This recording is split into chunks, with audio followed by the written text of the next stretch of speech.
مجھ سے بار بار یہ سوال کیا گیا ہے کہ وارث کا آئیڈیا میرے ذہن میں کیسے آیا اور یہ کہ کیا اس کے کردار حقیقی ہیں۔ میں مناسب سمجھتا ہوں کہ پہلے مختصر الفاظ میں اس سوال کے ان دونوں پہلوؤں کی کچھ وضاحت کر دوں۔ وارث کا آئیڈیا یا تھیم حقائق سے زیادہ حقیقت پسندی اور حقیقت نگاری سے تعلق رکھتے ہیں۔ یہ ایسے خواب کی تفسیر ہے جسے آسانی کے لیے ہم نظریہ حیات کا نام دے سکتے ہیں۔ یہ خواب ایک آزاد، زندہ اور بامقصد معاشرے کا خواب ہے جس میں معاشرتی اور معاشی استحصال کی گنجائش نہ ہو اور جہاں ہر شخص خدا کی بنائی ہوئی زمین پر سر بلندی سے جی سکے اور اس کے پیدا کیے ہوئے رزق میں سے اپنا جائز حصہ عزت کے ساتھ حاصل کر سکے۔ مجھے مسلح، لیڈر یا رضاکار کچھ بھی بننے کا شوق نہیں ہے۔ میں اس معاشرے کا ایک بہت معمولی فرد ہوں، لیکن میری خواہش ہے کہ میں اپنے قلم سے ایسی باتیں لکھوں جس سے میرے ملک و قوم اور ہم وطنوں کی بھلائی ہو۔ پاکستان UNO کے ممبر ممالک میں محض ایک ملک کا اضافہ کرنے کے لیے نہیں بنا تھا۔ یہ برے صغیر کے کروڑوں مسلمانوں کا ایک دارالامان تھا، ایک ایسا پاک خطہ جہاں ایک قوم اپنے ملی وجود کی بھرپور صلاحیتوں کو آشکار کرنا چاہتی تھی۔ 150 سالہ غلامی کا داغ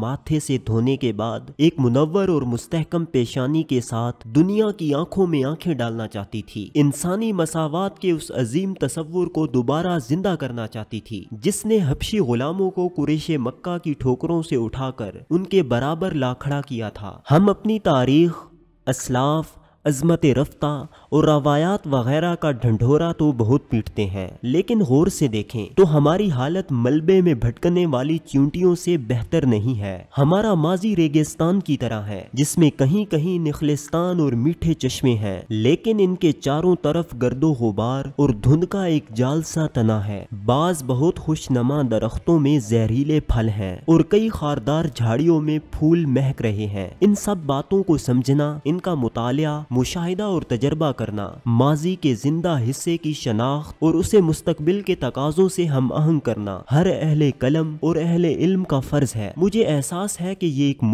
بہت مشکل اور انتہائی محنت طلب کام ہے، لیکن اگر ہمیں ایک زندہ قوم کی طرح رہنا ہے تو اس چیلنج کو قبول کرنا ہوگا۔ وارث کی تھیم یا آئیڈیا تاریخ کی اسی راہ گزر کی ایک منزل سے پیدا ہوئے ہیں۔ اس کا مرکزی خیال معاشرے کے ایک محدود گروہ کا غیر انسانی اور منفی طرز فکر ہے۔ یہ گروہ ان لوگوں کا ہے جو اپنی دولت، وسائل، قوت اور رسوخ کی وجہ سے معاشرے میں بلند مقامات پر فائز ہیں۔ ان کا احساس برتری انہیں عام لوگوں سے دور رکھتا ہے۔ وہ اپنے وسائل کو اپنا پیدائشی حق سمجھتے ہیں اور یوں ہر طرح کے استحصال کو روا رکھتے ہیں۔ قومی اور اجتماعی مفاد پر ذاتی مفاد کو ترجیح دیتے ہیں اور معاشرے میں برپا ہونے والی ہر ایسی تبدیلی کی راہ میں حائل ہوتے ہیں جو عوام کو باشعور بنائے اور انہیں اپنے ہونے کے شرف سے آگاہ کرے، کیونکہ اس میں اس طبقے کے بنائے ہوئے غیر انسانی نظام کی موت پوشیدہ ہے۔ وارث اکتوبر 1989 سے مارچ 1980 تک 23 قسطوں میں پیش کیا گیا۔ اس کی پہلی 7 قسطیں 25 منٹ کے دورانیے کی تھیں، جبکہ آخری 16 قسطیں 50 منٹ پر محیط تھیں۔ دورانیے کی یہ تبدیلی ناظرین کے پرزور اصرار پر عمل میں لائی گئی تھی اور یوں وارث پاکستان ٹی وی کا پہلا پروگرام ہے جس کا دورانیہ درمیان میں تبدیل کیا گیا ہے۔ پہلی 3 قسطیں غضنفر علی نے اور باقی 20 اقساط نصرت ٹھاکر نے پیش کی۔